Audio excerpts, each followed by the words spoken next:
ప్రకటన గ్రంథము 2వ అధ్యాయము మొదటి 2 వచనాలు ఎవరైనా చదవండి అమ్మ బిగ్గరగా. ఎఫెసులో ఉన్న సంఘపు దూతకు ఇలాగు వ్రాయుము. చాలా అమ్మ 2వ వచనం చదవండి. నీ క్రియలను, నీ కష్టమును, నీ సహనమును నేను ఎరుగుదును.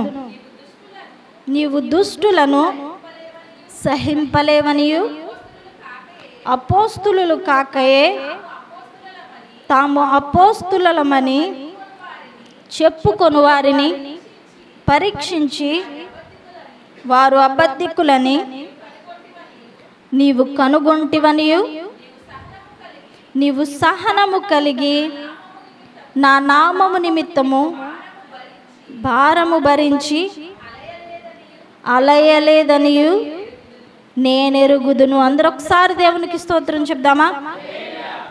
ఎఫెసులో ఉన్న సంఘానికి ఈ మాటలు వ్రాయబడతా ఉన్నాయి.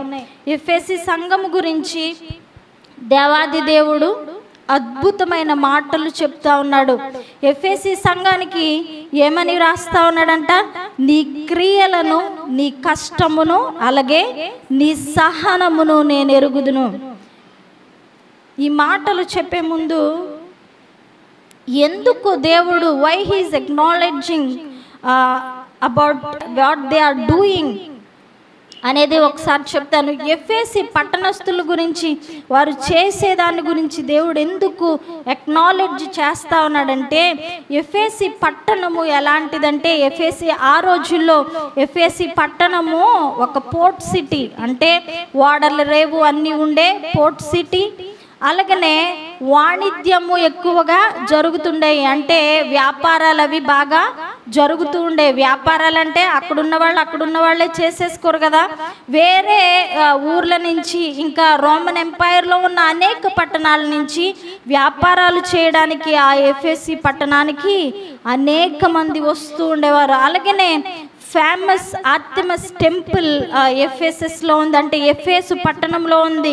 వరల్డ్ వండర్స్ ఉన్నాయి కదా, 7 వరల్డ్ వండర్స్ అని చెప్తారు కదా, అందులో ఆ ఆర్టెమిస్ టెంపుల్ కూడా ఒకటి. అనేక మంది దేశ విదేశాల నుంచి ఆ స్థలానికి వచ్చి అవి చూడ్డానికైనా లేదా వ్యాపారం నిమిత్తమైన అనేక రకాలైన ప్రజలతో ఆ పట్టణం ఎప్పుడూ నిండిపోయి ఉండేది. అనేక రకాలైన ప్రజలు ఉన్నప్పుడు అనేక రకాలైన కల్చర్స్, అంటే ఆచార సంప్రదాయాలు ఆ పట్టణంలో మనము చూస్తూ ఉంటాం. అలాంటి ఒక పట్టణంలో ఇవన్నీ ఉన్నాయంటే ఇంకొకటి కూడా ఉంటుందండి. ఏంటది?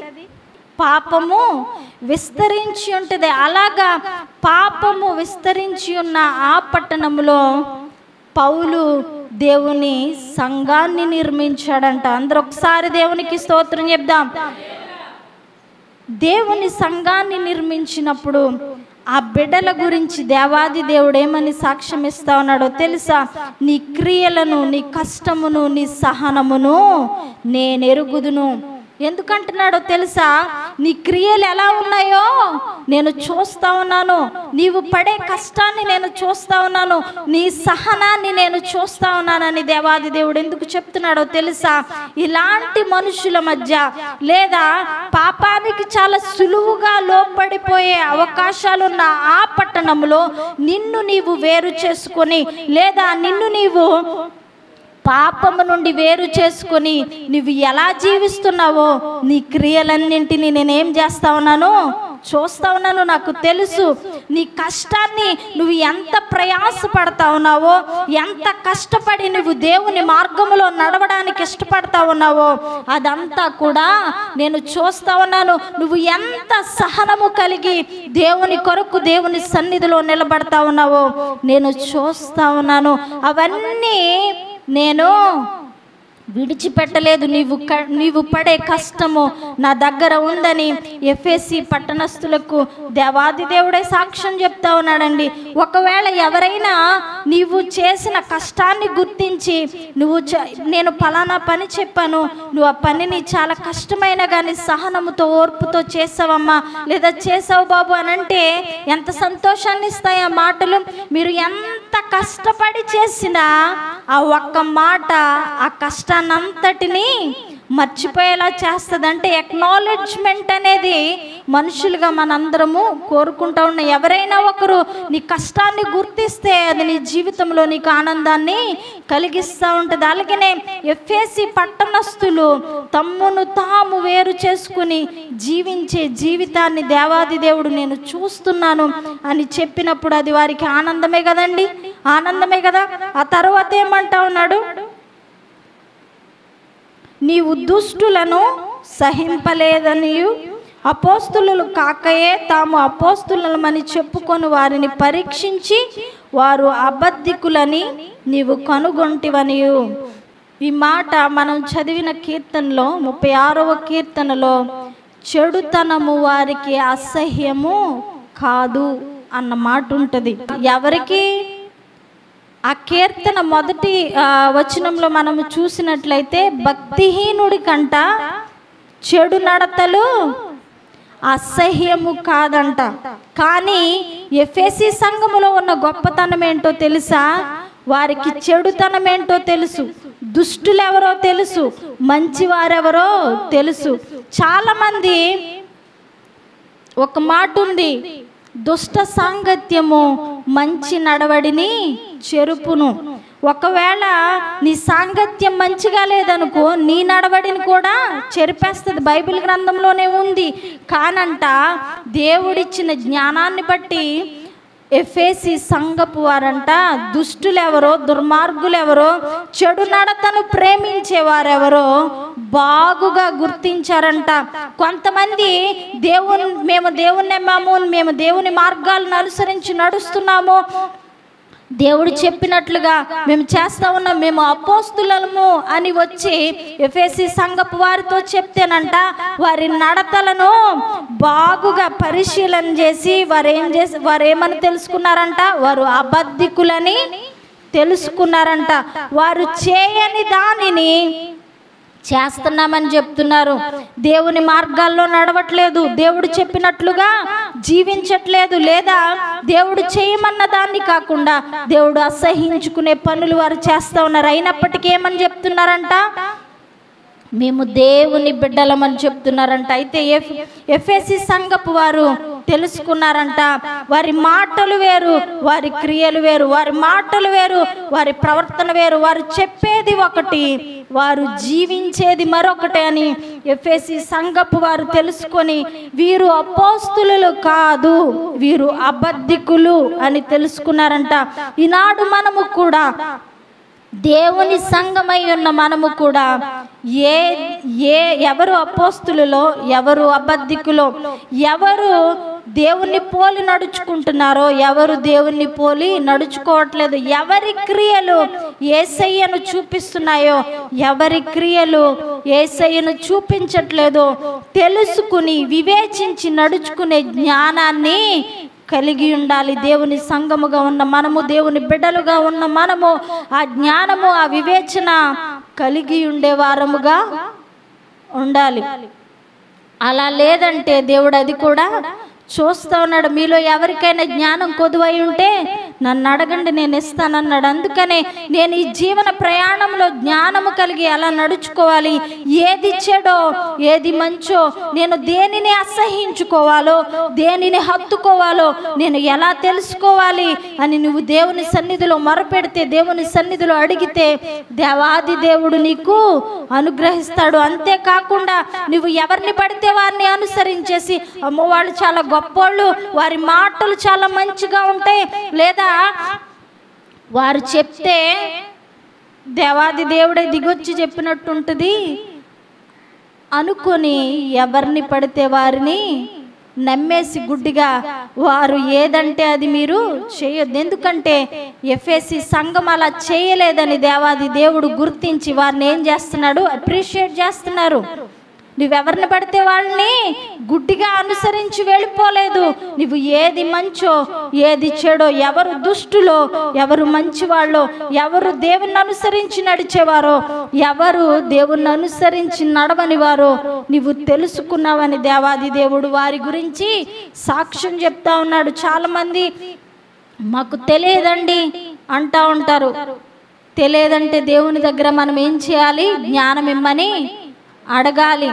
దేవుణ్ణి మనం జ్ఞానం ఇమ్మని అడిగినప్పుడు ఏది మన జీవితానికి మంచో ఏది మన జీవితానికి మంచి చేస్తుందో వివేచించే జ్ఞానాన్ని దేవాది దేవుడు మనకి అనుగ్రహిస్తాడు. వారు అబద్ధములో బ్రతకడానికి ఇష్టపడలేదు కానీ కష్టమైన సత్యములో బ్రతకడానికి ఇష్టపడ్డారు. ఎఫెసీ సంఘమందును బట్టి దేవాది దేవుడు వారిని మెచ్చుకుంటున్నాడు. నిన్ను నన్ను చూసి దేవాది దేవుడు ఏమనుకుంటున్నాడు? నీ క్రియలు నీ సహనము నా దగ్గర ఉన్నాయి, నీ క్రియలు నాకు ఇష్టముగా లేవు అని చెప్తా ఉన్నాడా? లేదా ఎఫెసీ సంఘము గురించి చెప్పినట్లే నీ క్రియలను నేను చూశాను, అలాగనే నువ్వు మంచితనాన్ని హత్తుకోవడాన్ని చూశాను అని చెప్తా ఉన్నాడా? దేవాది దేవుడు నీ గురించి నా గురించి ఎలాంటి సాక్ష్యము చెప్తా ఉన్నాడు? లేదా మన సంఘము గురించి ఎలాంటి సాక్ష్యాన్ని చెప్తా ఉన్నాడో ఎవరికి వారమే ఏం చేసుకోవలసిన వారమై ఉన్నాము? పరిశీలన చేసుకోవలసిన వారమై ఉన్నాం. తరువాత మాట చూద్దామా? 3వ వచనము, నీవు సహనము కలిగి నా నామము నిమిత్తము భారము భరించి అలవలేదని నేను ఎరుగుదును. ఎఫెసీ సంఘం ఏం చేసిందంట? సహించి ఓర్చుకొని తట్టుకుందంట. ఎందుకు? ఆ చుట్టూ ఉన్న పరిస్థితులు ఎంత భయంకరమైన పరిస్థితులైనా, చుట్టూ ఉన్న ప్రజలు వారిని లోకములో లాగడానికి ఎంతగా ప్రయత్నించినా, వారి చుట్టూ ఉన్న వారందరి జీవితాలు ఈ లోకానుసారమైన సంతోషాలతో ఆనందాలతో ఎంతో తొలతూగుతూ ఉన్నా వారి శరీరాన్ని వారు చంపుకొని దేవుని సన్నిధిలో ఏం చేశారంట? సహనము కలిగి అలసిపోకుండా, అయ్యో నేను ఎందుకు ఇలా ఉండాలి, నేను ఏ సంతోషం ఆనందము లేకుండా లేదా ఈ లోకములోని పనులు చేయకుండా నేనెందుకు ప్రత్యేకించబడి ఉండాలి అని ఎప్పుడు నిరాశకు నిస్పృహకు గురవకుండా ఏం చేశారంట? వాళ్ళు సహనము కలిగి దేవుని సన్నిధిలో నడుచుకోవడానికి ఇష్టపడ్డారంట. అందరం ఒకసారి దేవునికి స్తోత్రం చెప్దామా? నేను మీ ఫ్రెండ్స్తో మీరు బయటికి వెళ్ళి మీకు ఇష్టమైన ఫుడ్ తినొద్దని చెప్పను. మీ ఫ్రెండ్స్తో ఆటలాడుకొని లేదా కొంత సమయాన్ని సంతోషంగా గడపడం చెడ్డదని నేను చెప్పను. లేదా నీ కుటుంబముతో నువ్వు కొంత సమయాన్ని కేటాయించి సంతోషంగా గడపడం నేను తప్పని చెప్పను. కానీ ఇది మాత్రమే నీ జీవితం అయిపోతే అది మాత్రం ఖచ్చితంగా దేవుని దృష్టిలో తప్పని బైబిల్ గ్రంథం సెలవిస్తూ ఉంది, నేను కాదు. అదే నీ జీవితము కాదు, నీ జీవితంలో ఒక భాగము మాత్రమే. నీ జీవితంలో అన్నీ ఉండాలి. అన్నీ ఉన్నా యేసయ్య లేకపోతే ఏమీ లేనట్లే. కానీ నీవు దేనికి ఎంత సమయాన్ని కేటాయిస్తున్నావు నీ జీవితంలో? దేవుని పని కొరకు, దేవుని పరిచర్య కొరకు, లేదా దేవుని మాట కొరకు నువ్వు అలసిపోకుండా భారము భరించి సహనముతో ప్రతిరోజు వస్తున్నావా? ప్రతి మీటింగ్లో పాలు పొందుతున్నావా? లేదా దేవుని సన్నిధిలో అలసిపోకుండా భారము కలిగి ప్రార్థిస్తున్నావా? నువ్వు గంటలు తరబడి నిలబడి సొల్లు కబుర్లు చెప్పేస్తావు చాలా ఈజీగా. కానీ దేవుని సన్నిధిలోకి వచ్చి ఒక గంట ప్రార్థన చేయమంటే చేయలేవు. మరి నువ్వు దేన్ని నువ్వు సహనముతో సహిస్తూ వస్తున్నావు? నీ జీవితంలో దేనికి ఎక్కువ విలువిస్తా ఉన్నావు? దేవుని సన్నిధికి కష్టమైన అందరూ లోకంలో తిరుగుతూ ఉంటే, ఆటపాటలు ఆడుకుంటూ ఉంటే, అందరూ లోక సంబంధమైన కార్యకలాపాల్లో మునిగి తేలుతూ ఉంటే నువ్వు దేవుని సన్నిధికి వచ్చి కూర్చుని దేవుని సన్నిధిలో మోకాళ్ళుని ప్రార్థించడం కష్టమే. కానీ ఆనాడు ఎఫెసీ సంఘము చేసినట్లుగా భారముతో అలిసిపోకుండా దేవుని సన్నిధిలో భక్తి చేయగలుగుతున్నావా? ఒకవేళ అలా చేస్తే వెల్ అండ్ గుడ్, దేవుడు చూస్తా ఉన్నాడు. ఆ ఎఫెసీ సంఘాన్ని చూసినట్లుగానే ఈనాడు మన సంఘాన్ని కూడా చూస్తా ఉన్నాడు. ఈనాడు నీ ఆత్మీయ జీవితాన్ని కూడా చూస్తా ఉన్నాడు. మంచిది, నీ వలసిపోలేదు దేవుణ్ణి స్తుతించడంలో, నీ వలసిపోలేదు దేవుణ్ణి ఆరాధించడంలో, నీ వలసిపోలేదు దేవుని సన్నిధికి రావడంలో అని దేవాది దేవుడు చూస్తా ఉన్నాడు. ఒకవేళ గనక అలా లేవా, అది కూడా దేవుని దృష్టిలో ఉంది.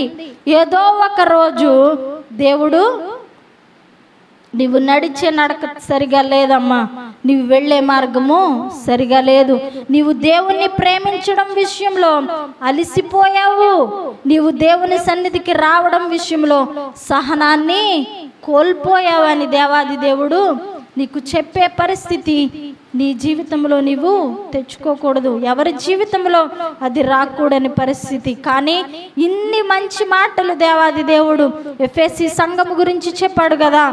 ఒక్క మాట మాత్రం ఆయన అంటా ఉన్నాడు. 4వ వచనం చదవండమ్మా. అయినను మొదట నీకుండిన ప్రేమను నీవు వదిలితివని నేను నీ మీద తప్పు ఒకటి మోపవలసి ఉన్నది. చదవండమ్మా. నీవు ఏ స్థితిలో నుండి పడితివో అది జ్ఞాపకము చేసుకొని మారు మనసు పొంది ఆ మొదటి క్రియలను చేయుము. ఇన్ని మంచి విషయాలు నీలో ఉన్నాయి కదా. మన పరమ తండ్రి మన పట్ల ఆయన చూపించే ప్రేమ చాలా గొప్పదండి. ఎవరు చూపించలేని ప్రేమ. మనము అన్ని సబ్జెక్టులు బాగా చదివి ఏదైనా ఒక సబ్జెక్ట్లో ఫెయిల్ అయిపోతున్నాం అనుకోండి, మన తల్లిదండ్రులు అన్నీ పాస్ అవుతున్నాడు కదా, ఇది ఒక్క సబ్జెక్టే కదని విడిచిపెట్టేస్తారా? అడగకుండా ఊరుకుంటారా? నీ ప్రోగ్రెస్ రిపోర్ట్ వచ్చినప్పుడు లేదా నీ గ్రేడ్స్ వచ్చినప్పుడు నీ తల్లిదండ్రులు పిలిచి అన్నీ పాస్ అవుతున్నావు కదా, ఇది ఒక్కటే ఫెయిల్ అయిపోవడానికి కారణం ఏంటి అని అడుగుతారు. లేదా ప్రతిసారి నువ్వు ఆ సబ్జెక్ట్లో ఫెయిల్ అయిపోతావు ఉన్నావంటే నువ్వు నెక్స్ట్ క్లాస్కి ఎలా ప్రమోట్ అవుతావు అని అడుగుతారా? లేదా?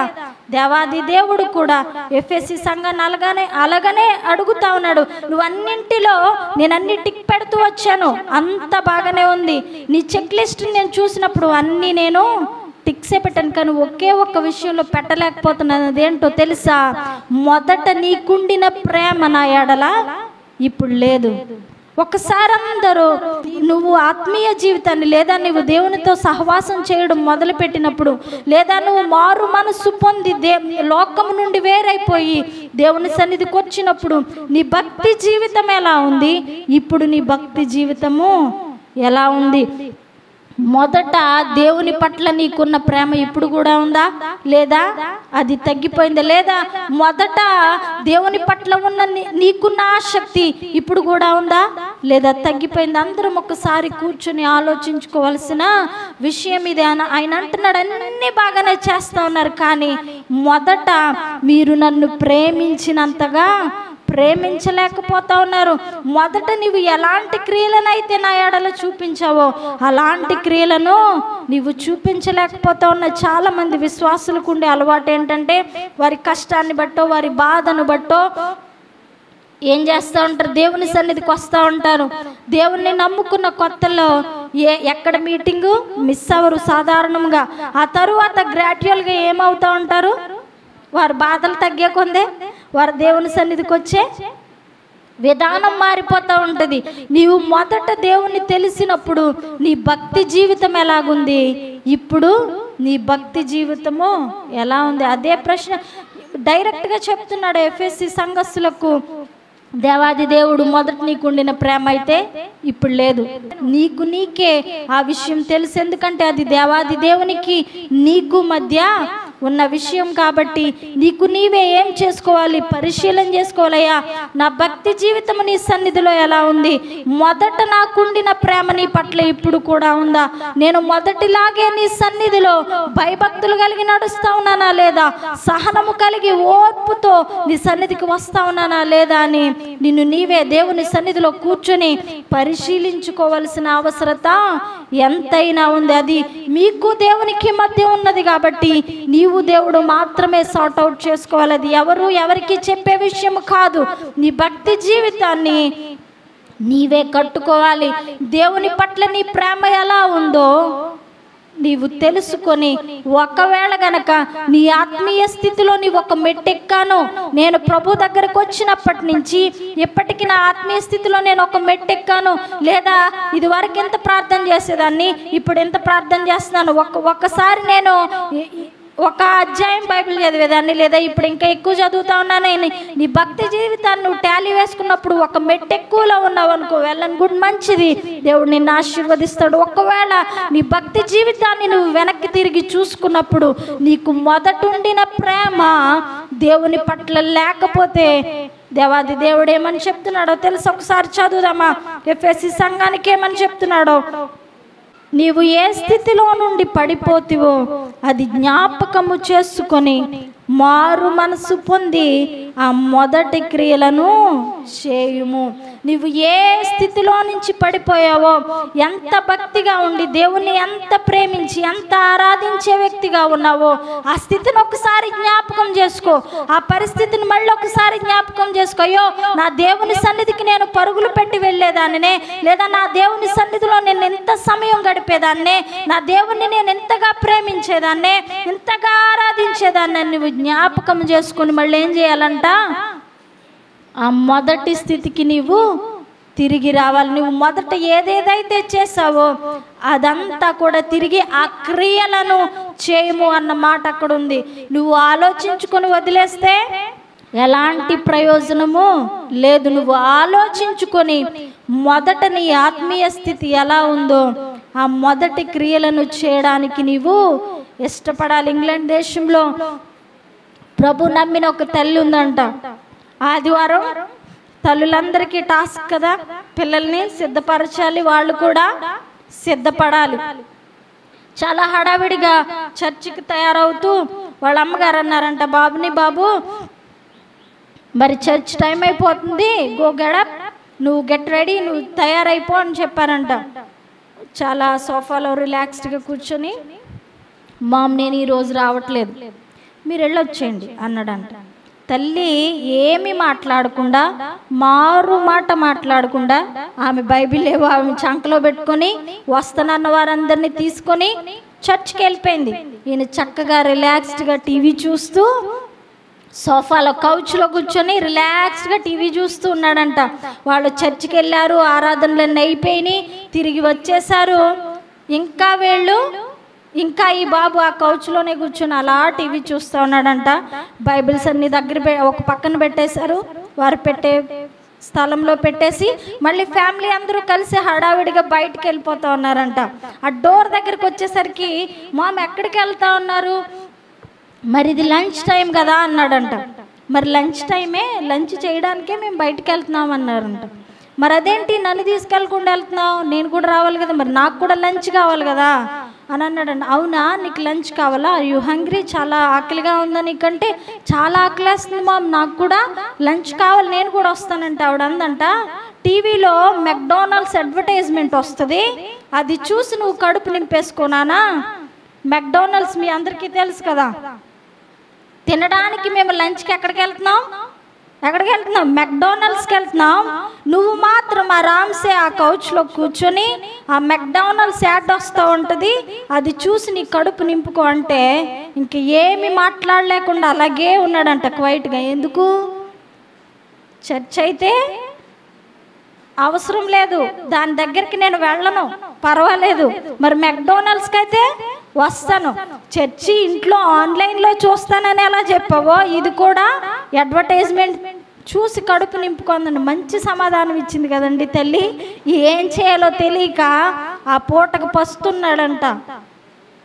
నువ్వు దేవుని సన్నిధికి తిరిగి వస్తేనే నీ మనసులో, అవును నేను ఇది వరకు ఉన్నట్టు దేవుని సన్నిధిలో ఉండట్లేదు, నేను ఇది వరకు దేవునితో సమయం గడిపినట్లుగా గడపట్లేదు అని అనుకుంటే సరిపోదు, నీ క్రియల ద్వారా దాన్ని చూపించాలి.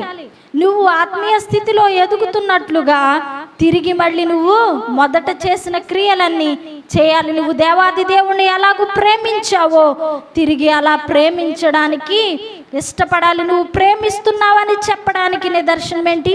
నేను ముందుగా అడిగాను కదా, నీ క్రియల ద్వారా అది కనబడాలి. నేను ఇక్కడే ఆలోచించుకుంటాను, నేను ఇక్కడే కూర్చొని ఆలోచించుకొని వెళ్ళిపోతానంటే నీ జీవితంలో ఎలాంటి మార్పు రానే రాదు. ఆ బాబుకి చెప్పినట్లుగానే వాళ్ళ అమ్మగారు, దేవాది దేవుడు మనకు కూడా నువ్వు అలాగే కూర్చొని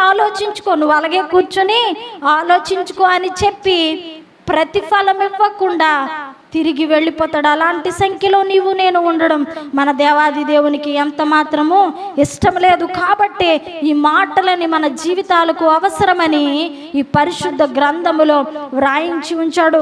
ఆ తరువాత ఒక భయంకరమైన మాట అంటాడండి, ఒకవేళ నేను చెప్పినట్లుగా మారు మనసు పొంది నీ ఆత్మీయ స్థితి ఎలా ఉందో నువ్వు తెలుసుకొని తిరిగి ఆ మొదటి స్థితికి నువ్వు వస్తేనే కానీ నీ పరిస్థితి ఏమీ బాగోదు. నేను వచ్చి నీ దీపస్తంభాన్ని ఏం చేస్తానన్నాడో తీసివేస్తాను. దీపస్తంభం లేకపోతే, ఇంట్లో కరెంట్ లేకపోతే ఎలా ఉంటుందండి? చీకటి అయిపోద్ది కదా, అంతా చీకటి అయిపోద్దా లేదా? దేవాది దేవుడు వచ్చి ఆ దీపస్తంభాన్ని తీసేస్తే, అంటే నీ జీవితంలో వెలుగు లేకుండా చేస్తే అది నువ్వు తట్టుకోగలవా? దేవుడు చేసే ఆ కార్యాన్ని నువ్వు తట్టుకోగలవు ఒక మనిషిగా. కానీ అంతటి పరిస్థితికి నువ్వు తీసుకొని రావద్దు. అంతటి స్థితిలో, అంతటి భయంకరమైన స్థితిలో నువ్వు మిగిలిపోవద్దు. దేవుడు వచ్చి ఒకవేళ నీవు సరి చేసుకోకపోతే నీ జీవితాన్ని అంధకారముగా చీకటిగా నేను చేయబోతున్నానని దేవుడు చెప్పే పరిస్థితికి నువ్వు దిగజారిపోవద్దు. ఎందుకంటే ఆయనకు నీ పట్ల ఉన్న ప్రేమ మూల్యమైనది. నీవెప్పుడు అలాంటి పరిస్థితిలో ఉండిపోవాలని కానీ, లేదా అలాంటి పరిస్థితిలోనికి పడిపోవాలని కానీ ఆయన ఇష్టపడడు. కాబట్టే బైబిల్ గ్రంథంలో ఈ మాటలన్నీ వ్రాయించుంచాడు. నీవు అలా చేయవద్దని చెప్పడానికి. దేవుని సన్నిధికి రావడంలో నీవు అలసిపోవద్దు, ఆయన్ని సేవించడంలో నీవు అలసిపోవద్దు, ఆయన ఆరాధించడంలో నీవు అలసిపోవద్దు. నీకు దేవుని పట్ల మొదట ఉండిన ప్రేమ తిరిగి తీసుకుని వచ్చే ప్రయత్నము నా జీవితాల్లో మనందరము చేసేవారముగా ఉండాలి. అప్పుడు దేవాది దేవుడు ఏమంటున్నాడో తెలుసా? జీవ వృక్ష ఫలములు భుజింపనితును. ఒకవేళ గనక నేను చెప్పినట్లుగా చేసి ఆ మొదటి ప్రేమ, ఆ మొదటి క్రియలు మరలా నీవు కనపరిస్తే నీకేంటంట? జీవవృక్ష ఫలములంటే నిత్యము జీవించే యోగ్యత నీకు అనుగ్రహిస్తానంటే నిత్య జీవము నీకు అనుగ్రహిస్తాను. మనం చదివిన 36వ కీర్తనలో జీవపు ఊట ఆయన దగ్గర ఉందంట. ఆయన జీవము గల దేవుడు, సర్వాధికారి. నిన్ను నిత్య జీవానికి వారసుడిగా చేయాలంటే ఆయన చెప్పిన మాట ప్రకారము నీ జీవితాన్ని నువ్వు కట్టుకునే ప్రయత్నము చేయాలి. దేవుని సన్నిధిలో నీ జీవితం ఎలా ఉందో, లేదా దేవుణ్ణి ప్రేమించే విషయంలో నీ జీవితం ఎలా ఉందో, దేవుణ్ణి ఆరాధించే విషయంలో నీ జీవితం ఎలా ఉందో, దేవునితో సమయం గడిపే విషయంలో నీ జీవితం ఎలా ఉందో, నిన్ను నీవే సరి చేసుకుని దేవుని సన్నిధిలో కట్టుకోవడానికి ఇష్టపడే వ్యక్తివిగా నీవు ఉండాలి. అలా లేకపోతే నీవెన్ని రోజులు లేదా ఎన్ని వారాలు నామకార్థముగా వచ్చి కూర్చున్నా, పాటలు పాడినా అది దేనికి ఉపయోగకరము కానే కాదు. దేవుని సన్నిధిలో అవేమి లెక్కించబడవు.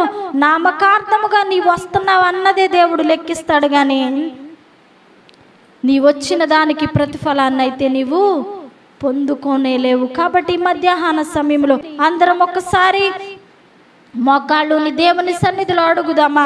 దేవుని సన్నిధిలో ప్రార్థిద్దామా? అయ్యా, నా జీవితం ఎలా ఉంది? నా జీవితము లేదా నా క్రియలు నీ సన్నిధిలో ఎలా ఉన్నాయ్యా? నా క్రియల ద్వారా నిన్ను నేను చూపించగలుగుతున్నానా? ఇంతవరకు మనతో మాట్లాడిన మాటలను బట్టి ఒకసారి అందరము మోకాళ్ళుని ప్రార్థన చేసేవారముగా ఉందామా?